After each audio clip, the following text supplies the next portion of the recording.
2026 சட்டமன்ற தேர்தலுக்கான தேர்தல் பரப்புரையை தமிழகம் எங்கும் சுத்தி வந்தோம்.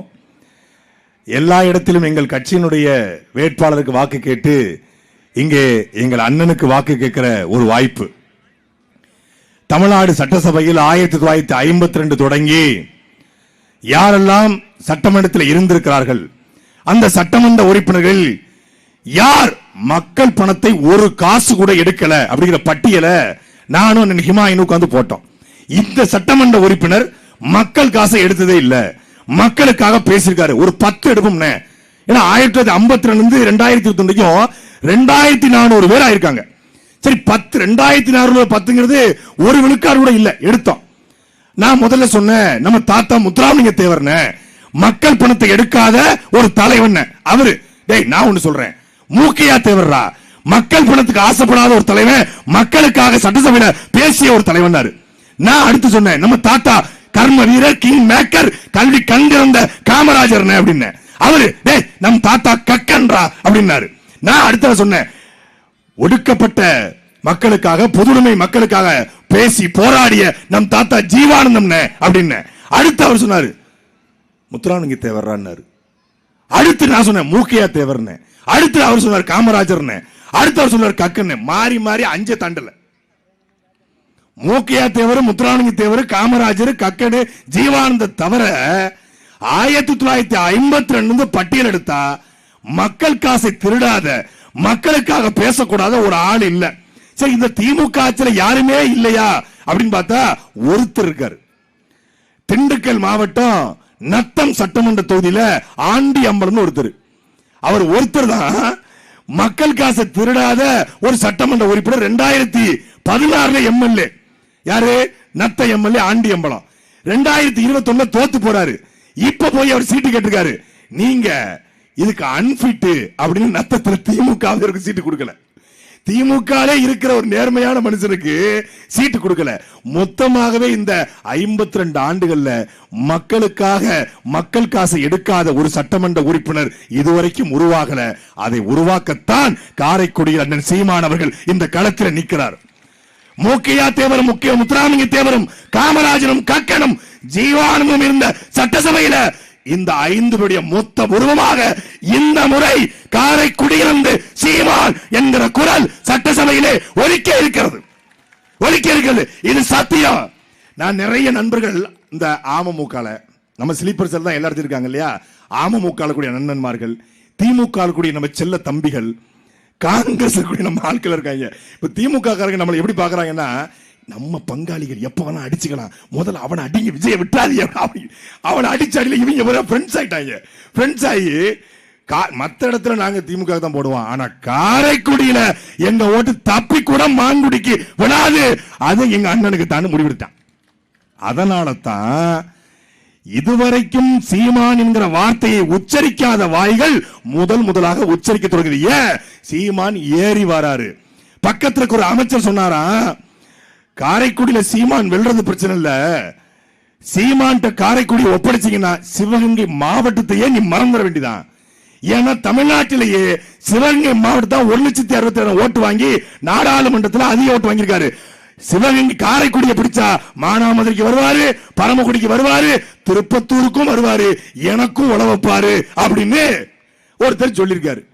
உழ வைக்கிறது இல்ல, ஆல்ரெடி வச்சாச்சு. ஆல்ரெடி 10 எரிஞ்சுக்கிட்டு இருக்கு. காரைக்குடியில அண்ணன் சீமானி வெற்றி எவனும் தடுக்க முடியாது. ரீல்ஸ் போடுறவெல்லாம் இங்க எம்எல்ஏ கேண்டிடேட் இல்லையா, ரூல்ஸ் போடுறவன் தான் எம்எல்ஏ கேண்டிடேட் இருக்கணும். எங்க அண்ணன் ரீல்ஸ் போடுற ஆள் இல்ல, ரூல்ஸ் போடுற ஆளு. தம்பி நாராயணன் சொன்னாங்க, இந்த நிலக்குடை அமைச்சு கொடுத்ததுக்கு தான் ஓட்டு போடணும் அப்படின்னா, மாங்குடி நிலக்குடை அமைச்சு கொடுத்திருக்காரு.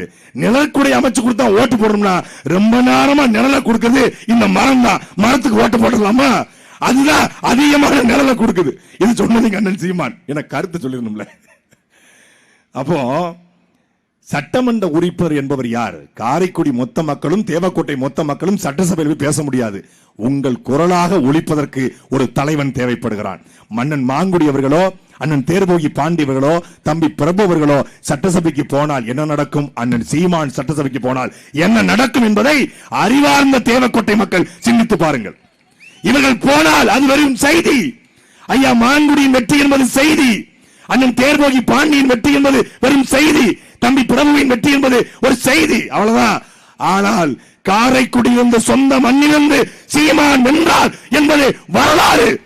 ஒருவனுடைய வெற்றிக்காக 12 கோடி மக்களும் காத்து கிடக்கிறான். 12 கோடி தேசியமும் ஒருவன் வெற்றிக்காக ஆஸ்திரேலியாவில், அமெரிக்காவில், ஐரோப்பாவில், பின்லாந்துல, ஹாலந்துல, போலந்துல, லண்டன்ல எல்லா நாட்டிலும் இருந்தும் ஒற்றை குரல் எப்படியாவது சீமானை ஜெயிக்க வச்சிருங்க என்று சொல்றாங்க. அது எங்க கையில் இல்ல, தேவக்கோட்டை மக்கள் உங்கள் கையில் இருக்கிறது. நான் ஓட்டு போட முடியாது. கட்சி கூட்டத்துக்கு வர்ற மக்களுக்கு பணம் கொடுத்து பார்த்திருப்பீங்க, வாக்குச்சாவடி முகவர்களுக்கு பணம் கொடுத்து பார்த்திருப்பீங்க. ஒரு கட்சியின் தலைவன் பேசிக் கொண்டிருக்கிறான், ஒரு சின்ன பிள்ளை ஓடி வந்து ஒண்டியலை கொடுத்து பெரியப்பா விட்டுறாதீங்க உங்களுக்காக நாங்க இருக்கிறோம் என்று சொல்லுகிற ஒரு தலைவனை இந்த நிலம் இப்பதான் பாக்குது. திரள் நிதி என்று கிண்டல் பண்ணா ஒரு ஐடி ஊழியன் அண்ணன் சீமான் பேசிக் கொண்டிருக்கிறார், வண்டியை ஓரமா நிப்பாட்டுறான், பாக்கெட்ல கையை விட்டு 5000 ரூபாய் பணத்தை எடுத்து அண்ணா நாங்க இருக்கோம் நீ விட்டுறாத என்று கேட்டா அவர் விட மாட்டாரு. தேவக்கோட்டை மக்கள் நீங்க விட்டாதீங்க. உங்ககிட்ட உங்க பிள்ளைகள் இருக்கிற ஒரே ஒரு கோரிக்கை, 1952 தொடங்கி தொடர்ச்சியாக திமுக, அதிமுக, காங்கிரஸ் என்று மாறி மாறி 6 முறை காங்கிரஸ் இந்த இடத்தை ஆண்டுகிறது. பக்கத்துல தேரலூர் கிராமம், காலையில பரப்புரைக்கு போயிருந்தோம். அந்த கிராமத்துல அடிப்படை தேவை, அடிப்படை தேவைன்னா அந்த ஒருத்தர் சொல்லுவாரு, எங்க சோறு தண்ணிக்கு இல்லாம கூட இருந்துடலாங்க, ஆனா அடிப்படை தேவை இல்லாம இருக்க முடியாதுங்க. அது மாதிரி அடிப்படை தேவை இல்ல, சோறு தண்ணிங்கிறது அத்தியாவசியம். அடிப்படைங்கிறது பள்ளிக்கூடம், மருத்துவமனை, அதே போல ஒரு ஊருக்கு தேவையான சாலை, மின்சார வசதி, இதெல்லாம் அடிப்படை. அந்த அடிப்படை தேவைகள் கூட இல்லாமல் தேரலூர் மட்டுமல்ல பல்வேறு கிராமங்கள் இருக்கிறது.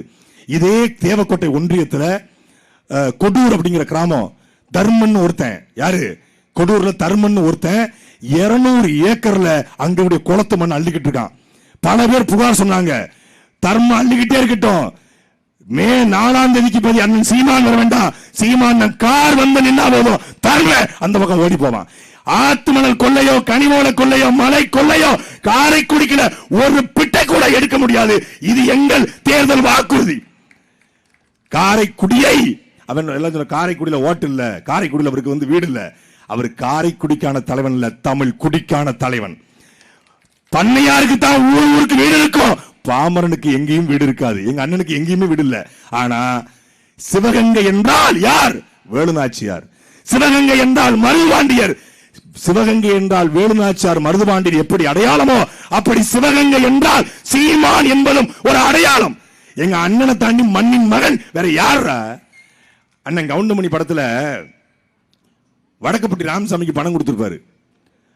அவர் பணம் வரலன்னு, பணத்தை எப்படி வாங்கணும்னு நரி மூஞ்சில மொழி பணம் வந்துரும் பாப்ல. நரிக்கு நான் எங்க போறோம், உன் கூடவே தான் ஒரு நரி இருக்குல்ல, அது மூஞ்சில மொழின்னு சொல்லிடுவாரு. உடனே அவர் போய் செந்தில கூப்பிட்டு நரி ஒரு தடவை ஊழ விடுறான் பாரு, இவர் ஊழ விடுவாரு. அவனே சக்சஸ், வடக்கப்பட்டி ராமசாமி கொடுத்த பணம் வந்துடும். இப்ப எங்களுக்கு எங்க அண்ணன் சீமான் சக்சஸ், ஏன்னா கார்த்தி சிதம்பரம் நரி ஊழகிட்டுச்சு, அதனால சக்சஸ். நரி ஊருக்குள்ள வரதே தப்பு, இது ஊழகிட்டு வர வருது. ஏன் மேலே ஏறி வந்து கொண்டிருக்கிறோம். தமிழ்நாட்டு அரசியல்ல எவங்கூடையும் கூட்டணி வைக்காம, எவங்கூடையும் சமரசம் செய்யாம அதிமுக கூட போயிருந்தா 40 சீட்டு, துணை முதலமைச்சர் 4000 கோடி. திமுக கூட போயிருந்தா அங்க சேர்த்துக்குவாங்க, ஏன்னா அவங்களுக்கு வெக்கமான சுடு சொல்ற எதுவும் கிடையாது, வாங்க சீமான்வாங்க, சேர்த்துக்குவாங்க, 30 சீட்டு கொடுப்பாங்க. ஏன்டே பேரம் பேசுனாங்க, நானும் அண்ணன் தேவான்லாம் வரும்போது, if your brother come to our alliance we will take Bhagwan Arati, you against TMK, we against TMK, we will combine, we will throw TMK, if you give 2 hours we will convince him. நாங்க 15 வருஷமா கூட வந்து எங்களாலே convince பண்ண முடியல, நீ 2 ஹவர்ஸ்ல பண்ணிடுவியா? அண்ணன் என்ற கூப்பிட்டு என்னடா பகவான் ஆர்த்தியா போயிடாத, அதோட முடிச்சு விட்டுருவாங்க. ஐயா ஸ்டாலின் சொன்னார்ல, இப்படி அது மாதிரி முடிச்சு விட்டு போயிருவாரு. சமரசம் செய்யல, நாங்கள் தனித்து நிற்கிறோம். எப்படி? தேசிய கட்சியோட, திராவிட கட்சியோட கூட்டணி வைக்க மாட்டேன், என் தம்பி தங்கைகளை ஏமாற்ற மாட்டேன்னு எங்க அண்ணன் தனிச்சு நிக்கிறாரு. அங்க ஒருத்தர், நானும் தனிச்சு நிக்கிறேன், நானும் பெரிய அரசியல்வாதி தான், நானும் பெரிய ரவுடி தான், நான் ரவுடியா ஃபார்ம் ஆயிட்டேன்ங்கிற மாதிரி நான் பொலிட்டிஷியனா ஃபார்ம் ஆயிட்டேன். எப்படி? மார்ச் மாசம் 23ஆம் தேதி தேர்தல் பரப்புரை எங்க அண்ணன் தொடங்கினாரு திருத்தணியில. 233 தொகுதிக்கும் சென்று தன் தொகுதியான காரைக்குடிக்கும் வந்திருக்கிறார். ஒரு நாளைக்கு 8 பொதுக்கூட்டம், காலையில 10 மணிக்கு ஆரம்பித்து மாலை 10 மணி தொடங்கி 10:20க்கு பேசி 15 வழக்கு வாங்கியிருக்காப்ல. இந்த தேர்தல் பிரச்சாரத்தில் மட்டும் இருங்க, உங்களுக்கு சேர்த்தானே பேசிக்கிட்டு இருக்கேன். அப்படி ஒரு 10 வழக்கு 10 கூட்டத்திலும் திமுகவை விமர்சிக்கல, அதிமுக விமர்சிக்கல, ஐயா ஸ்டாலின் விமர்சிக்கல, எடப்பாடி விமர்சிக்கல.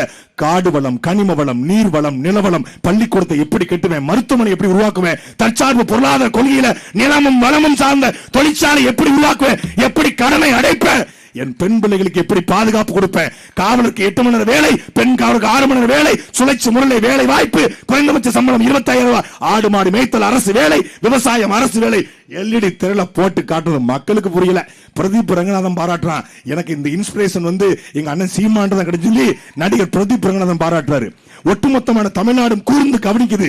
எந்த தலைவனாலும் விமர்சிக்க முடியாத தலைவரா வராரு, கூட்டணி வைக்காம. ஆனா அங்க அவரு காங்கிரஸ் கூட பேசி, தேமுதிக கூட பேச்சுவார்த்தை நடத்தி, ஐயா ஓபிஎஸ் கூட பேசி, அண்ணன் டிடிவி கூட பேசி, அப்புறம் கம்யூனிஸ்ட் கூட பேசி, அண்ணன் விசி கட்டி டிடிவி கூட திருமாவளவன் கூட பேசி, எல்லாரு கூடயும் பேசி யாரும் வரலன்னு நான் தனிச்சு நிக்கிறேன். அது பேர் தனிச்சு நிக்கிறது, தனியா நிக்கிறது.